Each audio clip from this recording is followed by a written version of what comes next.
नमस्ते सेवारो। आज चाहिँ यो अस्तिको हामी पार्ट 1 मा हामीले चाहिँ मैले जुन केसिङ्गे दाइ र तिगेन जौना बहिनी र तिगेन जौनाबाट चाहिँ केसामी र नामसामीको जन्म भयो भन्ने कुरासम्म चाहिँ मैले ल्याएको छु। र अब यो लगातारै केसामी र नामसामीको चाहिँ खास चाहिँ यो केसामी चाहिँ एउटा बाघको रूपमा र नामसामी चाहिँ मान्छेको रूपमा चाहिँ जन्म भयो र पछिल्लो चरणमा चाहिँ एक अर्कामा बस्न सकेन।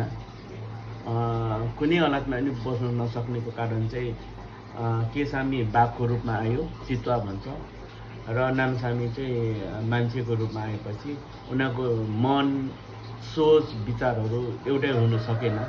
बिस्तारै बिस्तारै केसामी बढ्दै गयो।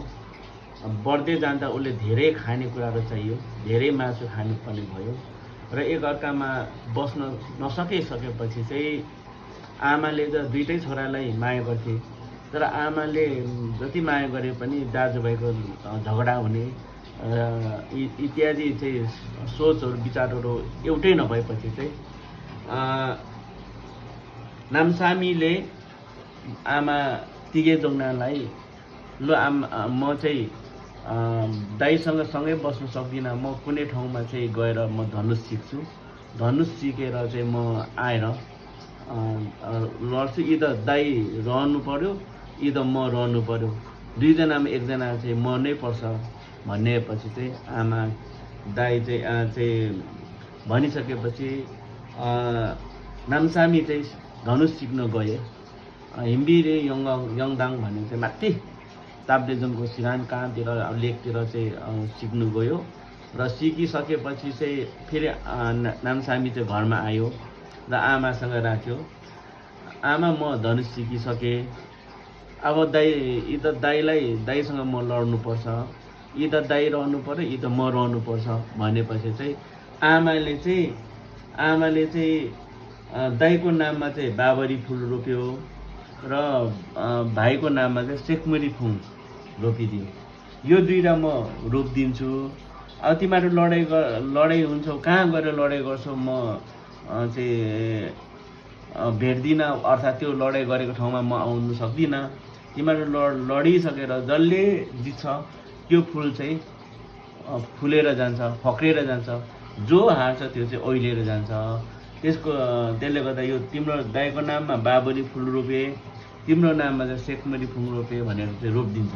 त्यसपछि चाहिँ ऊ दाइ आयो भने चाहिँ नुगो खोलाको भित्तामा त्यो चाहिँ नुगो खोलाको छेउमा चाहिँ सिम्बलको बोट हुन्छ, टेङ्गो सिङ छ, त्यहाँनिर पठाइदिनु भनेर चाहिँ आमालाई भने। आमाले भनिसकेपछि दाइ आयो, टेङ्गो सिङमा गएसम्म त्यहाँ जाने रे भाइले पर्खिरहेछ भनेपछि ऊ चाहिँ दाइ आएको बेला चाहिँ दाइले चाहिँ आमाले भनेपछि आमा त्यो केसामी चाहिँ भाइको भएको ठाउँमा पुगे। भाइको ठाउँमा पुगिसकेपछि चाहिँ उनीहरू लडाइँ हुन थाल्यो। ऊ सिम्बलको माथिल्लो 9 तलामा बस्थ्यो। त्यो सिम्बलको माथि 9 तलामा बसेपछि चाहिँ उसले चाहिँ बाणले हिर्काउँदै गएको लागेन, 8 तालासम्म पनि लागेन, लास्टमा एउटा बाण मात्रै रहेको थियो। त्यो बाणले चाहिँ लो दाइ म त हारेँ, अब चाहिँ तिम्रो मुखमा म त्यतिकै पस्छु, चाहिँ गरिदिनु भनेपछि त्यो बाघ चितुवाले गर्दा चाहिँ भाइले लास्टको बाणले चाहिँ मुखमा मारेर झारे। त्यो झरिसकेपछि चाहिँ अब अब त्यहाँ छाला निकालिसकेपछि चाहिँ अरू चिज चाहिँ पुरिदियो, छाला चाहिँ निकालेर त्यसपछि हरेक ठाउँमा लाँदै गयो सेवाहरू।